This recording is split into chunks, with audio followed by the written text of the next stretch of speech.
Lord Shekinah 2024 మనోహరములైన పండుగలు July 29, 30 మరియు 31 తేదీలలో అనగా సోమ, మంగళ, బుధవారములలో ఉదయం 10 గంటలకు మరియు సాయంత్రం 7 గంటలకు. స్థలం Shekinah faith home, Pedapatnam Lanka. వాక్యోపదేశకులు పాస్టర్ ఎర్నెస్ట్ పాలుగారు మాచర్ల, పాస్టర్ అబ్రహం గారు వెంకటగిరి, పాస్టర్ ప్రభు కుమార్ గారు అమలాపురం, పాస్టర్ ప్రభుదాస్ గారు చల్లపల్లి. స్తుతి ఆరాధన సిస్టర్ కీర్తన, సిస్టర్ సంకీర్తన, సిస్టర్ మహిమ.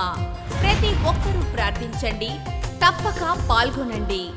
మిమ్ములను ప్రేమతో ఆహ్వానించువారు పాస్టర్ రాజేష్ బాబు, సిస్టర్ దివ్య మరియు షకీనా కుటుంబం. వివరములకు సంప్రదించండి 7989 383 288.